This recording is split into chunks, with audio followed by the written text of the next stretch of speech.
barakana Manase sibawa Efraim. Segangare etana purana ro, angkana pala tukang Yusuf makada malasay ambota. Jajijokan ni Yusuf napacoitoni dua anakna yang naritu Manase sibawa Efraim. Watunay palatu ka Yakub makada angkay anak tak Yusuf melok celeng iki na perengi ni moto tuda kulewurenna. Makada ni Yakub ku Yusuf. Allah Ta'ala po makasay pura na pitangalena kuya kutana Kanaan ku kampo isangelus. Na barakaki ka na pamak bicara makada. Sitongan na melok ka pak bijawija ko na upamegawi anak apomo. Upancaji ko matu mega bangsa si bawale toy anak apomu ya tane letu manandungan. Maka da si Yakub. Na makakwange iya na mala anak iya ro anakmu dua iya mo jajange ku Mesir. Riwatu dena pa ujoka ku manye. Jajiro Efraim si ba Manase upa pada anak rialeku pada Ruben si ba Simeon. Ia kenare ko angkasi anakmu jaja matu idi na mapunangiwi. Na pole kumatoy matu dua kakana na lolongan mana. Nasaba waktu kumat tanggalalep pole pada ngarang, mate kasi indok murahel ku tanah Kanaang. De nama bela pole ku Efrata. Jadi ukubru ikuro, kula lenge joka Efrata. Ya motor ya senge Betlehem.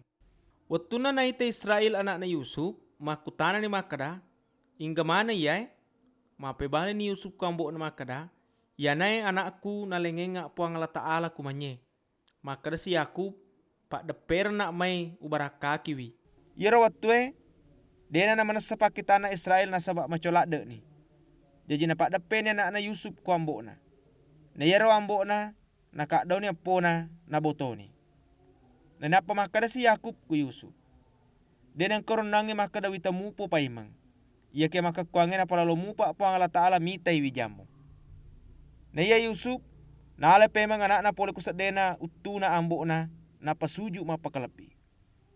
Pulero pada nakatan nini anak na Yusuf, napa napak depe si kambo na. Efraim napa tuju ko abiona, na Manase kutosi ataw na.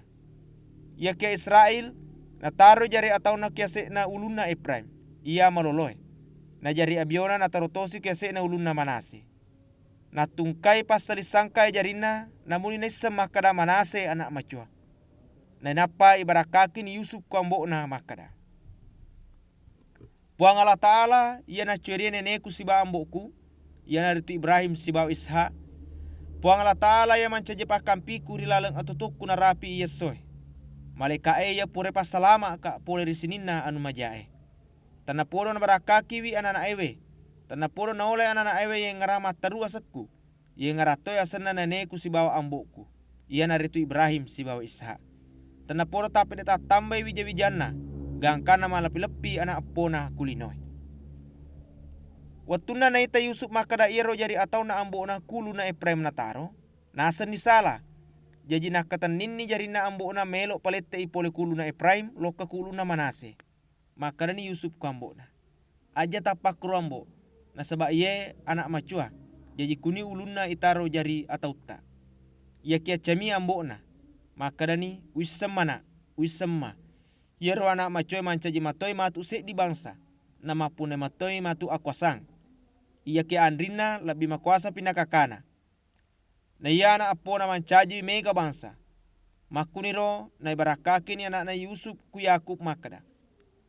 Asamu na matu na pake to Israel melo baraka makada. Tanna poro na pancaji lalo ku puang Allah Ta'ala pada Efraim si ba Manase. Jadi na paka diolo Yakub Efraim na iya Manase. Nenapa makada si Israel ku Yusuf. Macawe ni ajalakku. Ia kia puang Allah Ta'ala tete engkai si bawakko. Na tiwi mana toko matu lesu ku kampona nenemu. Na makakuange malabip ni mana iya walengeko na iya podoranemu. Ia naritu tanai ia pure wala pole kuto amorie pakai pedas si bapana.